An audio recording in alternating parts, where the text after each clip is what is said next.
today we are just going to be doing a review about writing classes in Java. Um, it's lesson number 9, but it's just an extension of last week's lesson. So this is our agenda for today. So the first thing I'm going to be doing is taking any questions, if there's anything you want to go over, and then we're going to be learning something new, which is called class diagrams. I'm going to go over last week's workshop, and then if you have time, I'll do the quiz. I'll take any more questions, and then at the end, I'll very, very briefly just introduce the concept of inheritance. Today, we're going to be learning to draw class diagrams. So a diagram is used to show the relationship between different classes. It's very helpful because if you have a lot of code with a lot of classes, you can draw a diagram before coding so that you have a better idea of what you want to code. It's really helpful also with understanding code. So if you don't understand a big project that someone else wrote, maybe you can draw class diagrams for it so you can get a better idea of what it's doing. Drawing a class diagram basically takes out the code component of coding of classes. Like it allows you to focus exclusively on the relationships between classes and the purpose of a class, but you don't have to worry about like syntax or actually coding anything. This is pretty much just to help you understand what a class is, what it does, how it can relate to other classes. So now I'm going to be going through the demos from the last lesson and just drawing a class diagram to show you what it is for each demo. So here we have a car class, and it has this one attribute here, num wheels is all it has. So I'm just going to open up MS Paint to draw a class diagram just for this class here. So usually you draw class diagrams, you represent one class with a box like this, and then you can section it up with some lines. I'm just gonna, that did not work. You can section it off with 2 lines like this. And in the top section, you would put the name of the class. So in this case, the name of the class is car. So here goes name of class, goes there. And then in the second half of your box, you're going to list all the attributes. So in this case, it's num wheels. So you can put int, so the data type, and then the name wheels. And then down here, you can put the class methods. So as you can see, this class has no methods. It only has constructors. So it only has ways to allow you to make car objects down here, but you can't actually do anything with the car. There's no methods. So this is just a very basic class diagram that you can make. And when you have multiple classes, you'll have, multiple boxes. But we'll deal with that towards the end of class. Right now, just focus on the one class diagram like this. So this is a much more complicated one. So we have the class dog, and we have 3 attributes here at the top that you can see. So I'm just going to do this one now, make it look a little neater so everyone can understand it. But I just sectioned this off like this, and then the class we are using this time is dog. So at the top here, you would write dog, and then the name of the class, that just goes in the top third of your box. And then in the second third, we're going to put all of its attributes. So int age, string name, string sound. You usually keep the data type like that.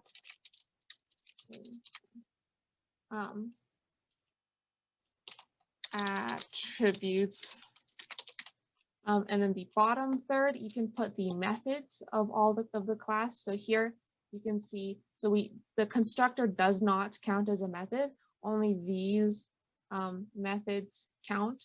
So we have set age, get name, get age, bark. So take them and put them all in here.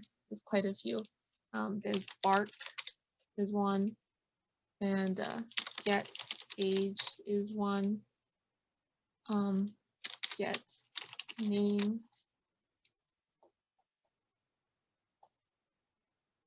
Oh, sorry, I put string age instead of string name. Oh, my bad.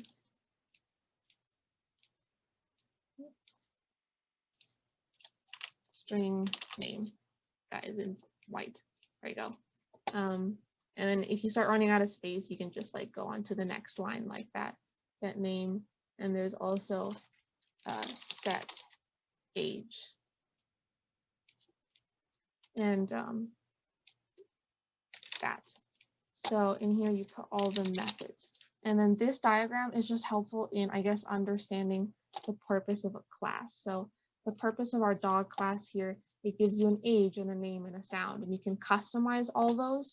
And then you can use those methods down below on the dog class. Let me draw a couple more. Much easier to understand the diagram. Good. That is the point of the diagram. Very glad to see that. So yeah, just keep in mind that constructors don't count. Okay, this one is not filled in, so I'm not gonna fill that one in live. But see what this one is. I have another dog. These are pretty straightforward. So this one doesn't have any methods, so you would just white it out if there's no methods, like that. And then this one just has a name and age like that. And then that's the class diagram for this very simple.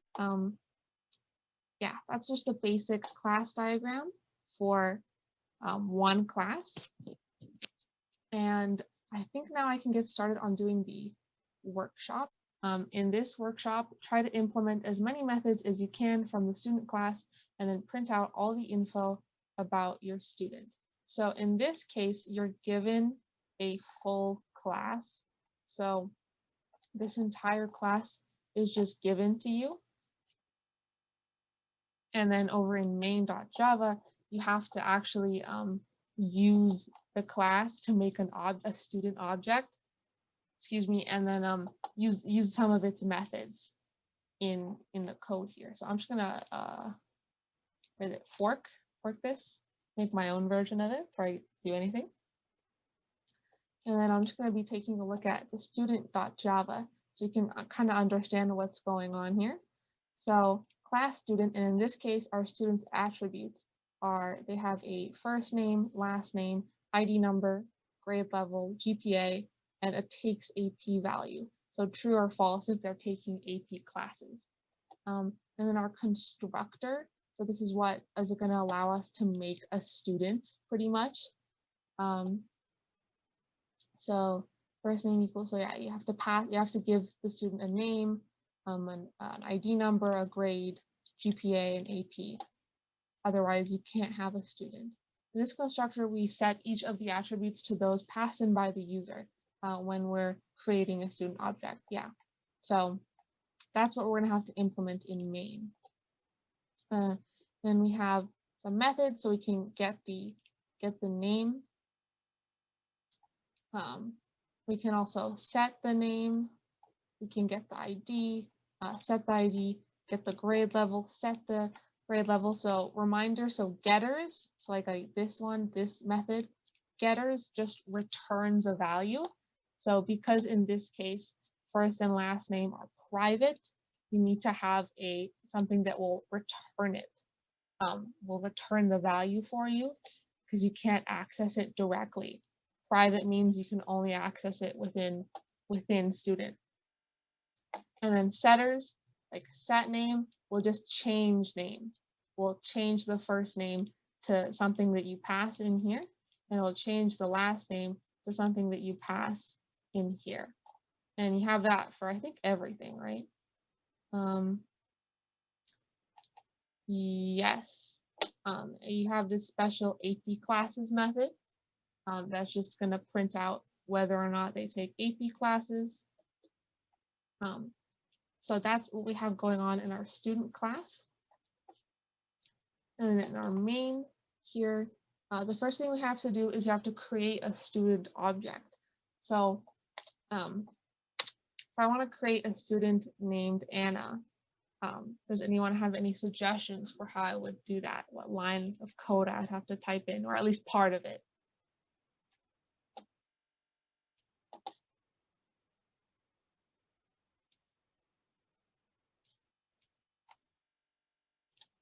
Would it be student and then you have to type string first, and then do you have to type conditions or something? Yeah, so you would go student, that's the name of the class, and then the name of your student, I'm just gonna call her Anna, equals new student, and then all of they're called parameters, that's just, you have to set everything in the constructor to construct a student. You have to give it all of these things pretty much. So you have to give it a string, an int, a double, and a boolean in that order. So Anna, because the first two things have to be strings, and then a number, an ID number, doesn't really matter, and another number for grade, and then a double for GPA, so 4.0 for sure, and then a boolean for AP, so false. So if you don't get those in the right order, I'm pretty sure it's gonna throw an error, because what it's gonna do when you do this, it's gonna take all of these and just like put them straight in here. And if it doesn't match up properly, you're going to get an error. And you can do this. You can make a bunch of students if you want to, like this. I don't know her last name, so we're going to just hit C. And then you can change all of these values however you want, like this. So with this. Quick question. So for what is the ID exactly? I've never heard of it. I guess students just have ID numbers, like if you want to log in on a school computer. It doesn't really matter. And then so it would be name.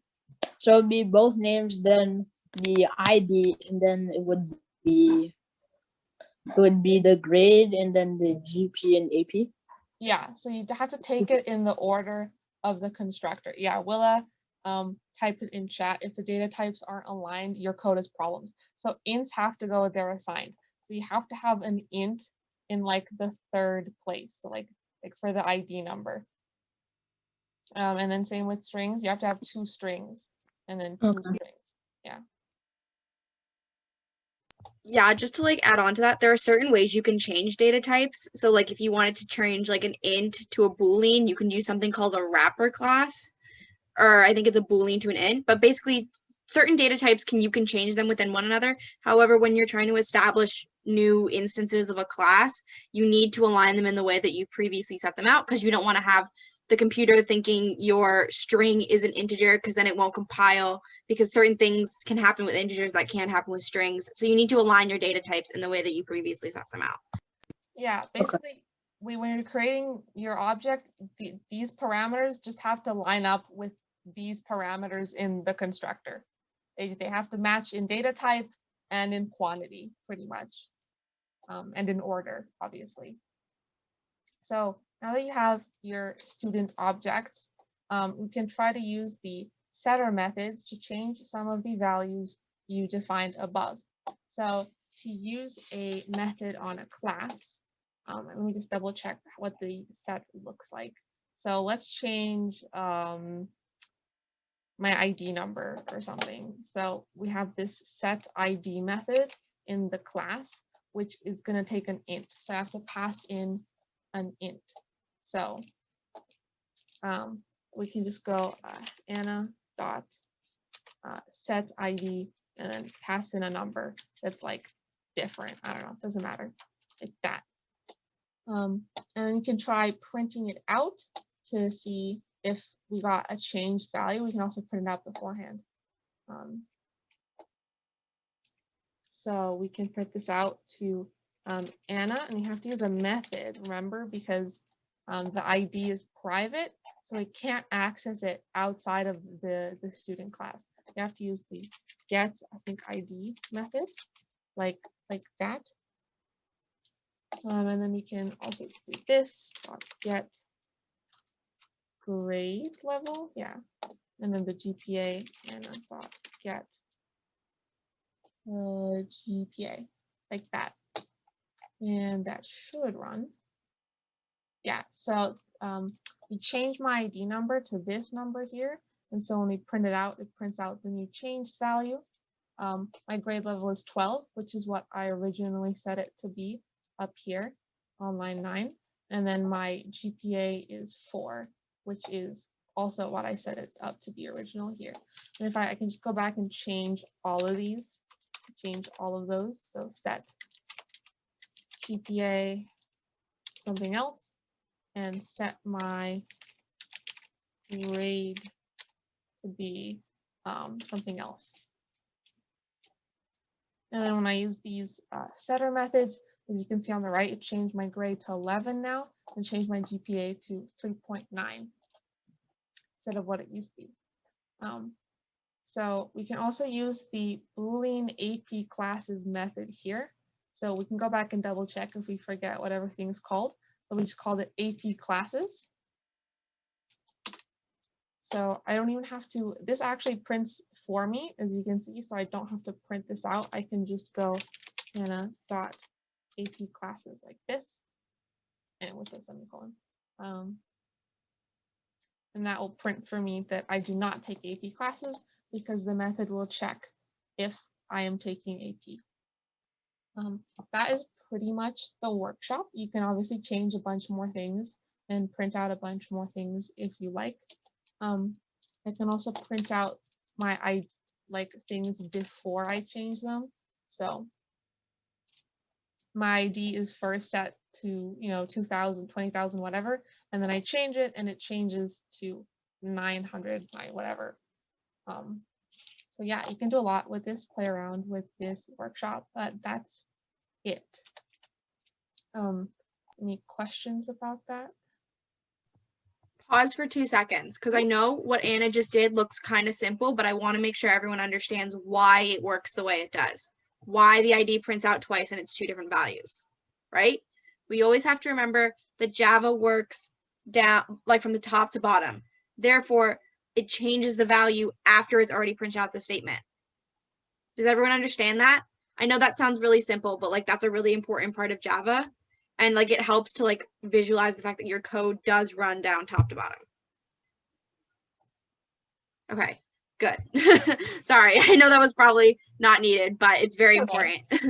Yeah, so it just runs line, these lines first, line 8 and then 9, and then it'll print out my first ID, and then it changes it, and then it prints it out again after changing it.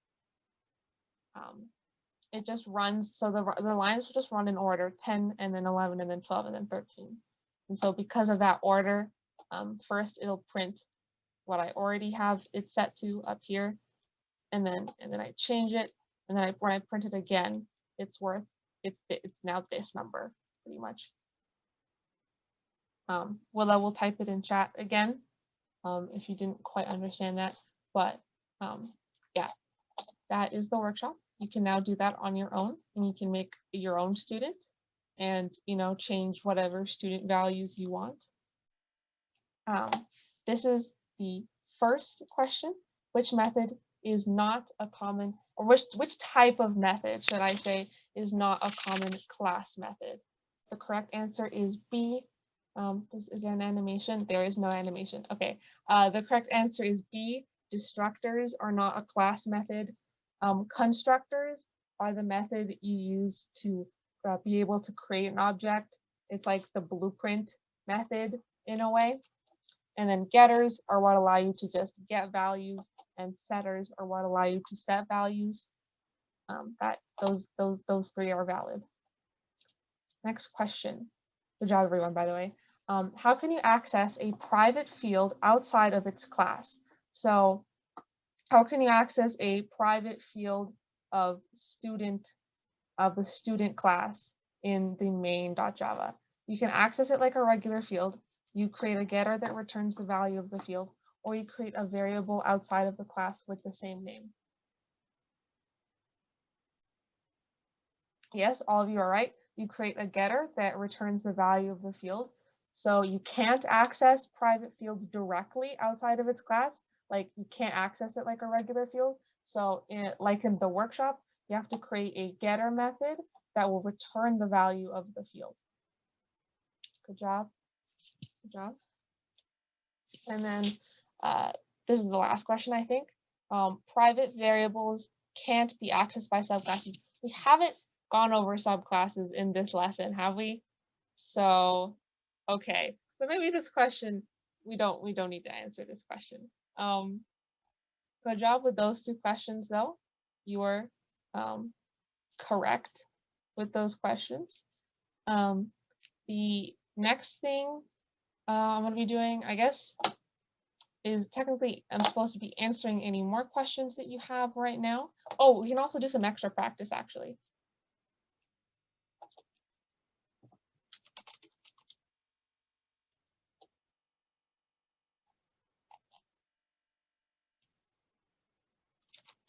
Okay, so maybe we should go over subclasses a little bit. So what is it? So this is a class diagram with multiple classes. So you have the big person class at the top, but you also have a bunch of these subclasses underneath it. Student, staff, high school, middle school, math, English. There's a bunch of things going on here. So basically, you start at the top and you have a person class that has, you know, maybe an eat method or something, because all people can eat. But if you want to have more nuanced versions, like you can have a student person and a staff person.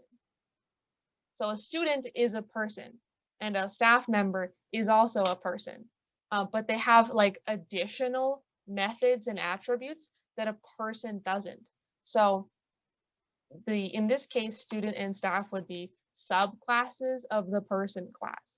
So if a person has an eat method, student and staff also have an e method. However, a student might also have a study method or a go to class method, while staff might have a teach method or something.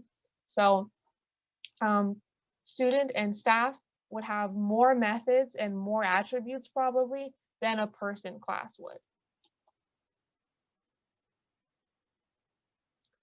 And you can probably take this a level further with high school and middle school subclasses to student, and math and English teacher subclasses for staff. So there is some additional slides I can show y'all. If I'll just stop sharing for a second so I can get them. So these are technically supposed to be the next lesson, but I'm just going to give y'all a little preview into it.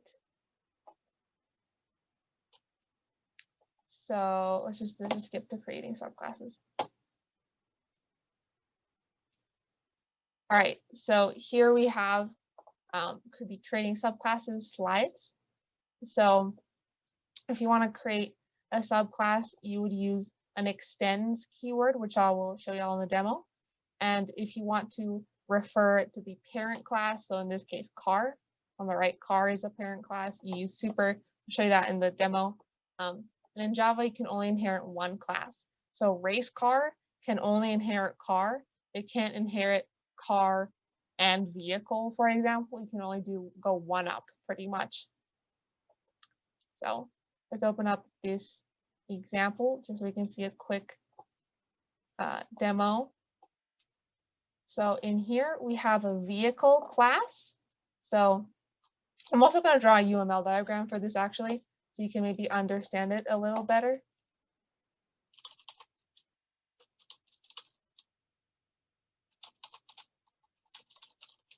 So here we have the vehicle class with a color and number of wheels attributes, and it has the print info method. And then in here, you have a subclass of vehicle. So to do a subclass, you just go truck, which is your new class, extends vehicle pretty much. And this one has its own attribute called number of trailers, because vehicles don't necessarily have trailers, right? But a truck will have a trailer. So that's like how you could use a subclass. And then you have your constructor, and there's something interesting in here. Super. This super basically just refers to the constructor for a vehicle. Like this automatically, if you put it in here, will go up to the vehicle constructor. So you can use that as well. There is another subclass, also car. It also uses super, and it just goes up to vehicle and uses that.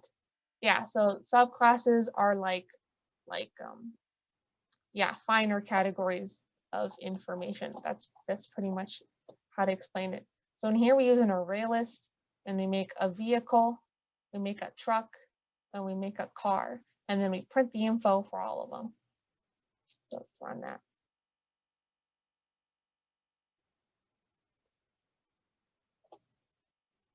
So there we go. Generic vehicle, because that is what this prints out in vehicle. Print out the color, gray, and then the number of wheels.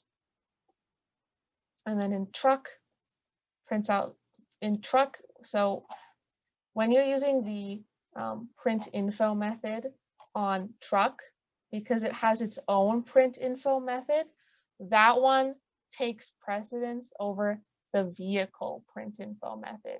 So basically, this is like more important in a way than what it's inheriting, the print info that it inherited from the other subclass, the other class.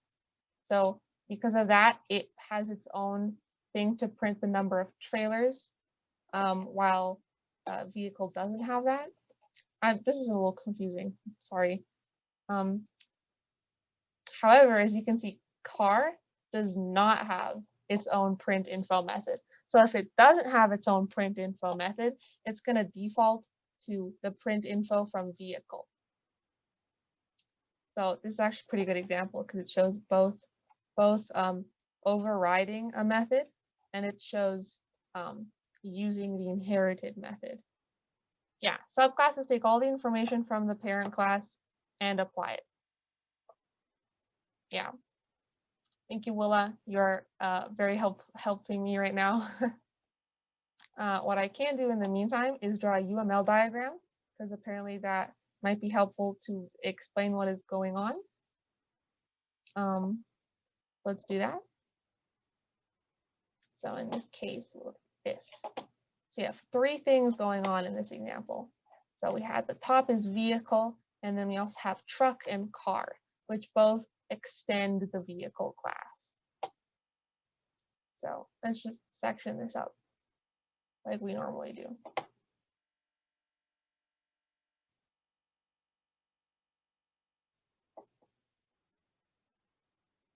Yes, everything Willa is saying is very important. So we have our vehicle, I don't know how to type that. Vehicle, don't worry about that. Car class, and then our truck class. And then we have can draw some little, I don't know how to draw an arrow properly, like that. There you go. And our vehicle has the color, num of wheels, and then print info. So string color, I think it's an int num of wheels, not number of wheels, and then print info, something like that. And now car has number of seats, and that's all it has. Doesn't have anything other than has int number of seats. If there are any questions while I make this diagram, also feel free to ask.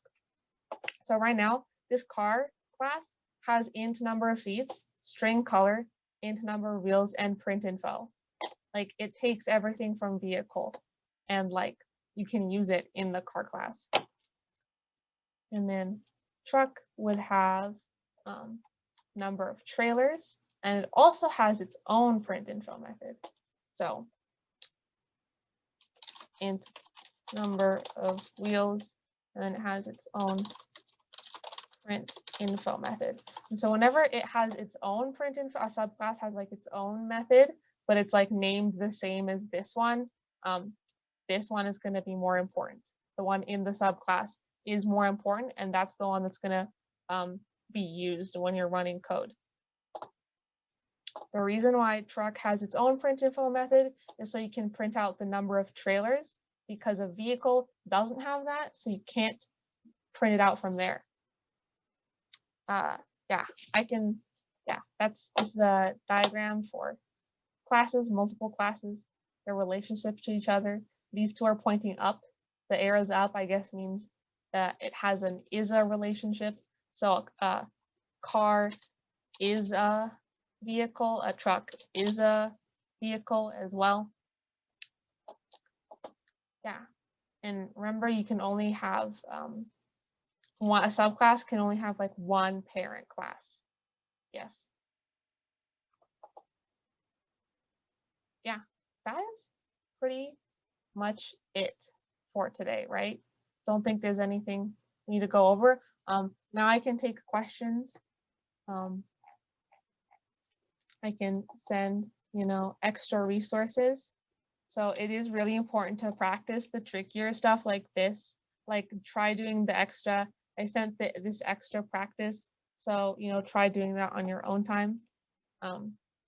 Here are some helpful links that actually, Willa, can you send like the actual links? Because that didn't work. Thank you. Yeah. In the meantime, you can have, here's the submission and feedback forms. These are the actual links for these. So the submission form can be for last week's workshop or any workshop we've ever done. And then the feedback form, I would really appreciate it if you filled that out, because it helps us like change the lessons and change the way we teach and stuff. So yeah, I don't know. If there's questions, anyone needs help, that's pretty much it. So thank you everyone for coming to lesson. Make sure you do the feedback form. Make sure you practice on your own time. That you have something to do use for practice. You have some resources and links. And then if you do finish the workshop, because you also have the workshop, please submit it if you feel comfortable doing so. Yeah, I think otherwise I'm done.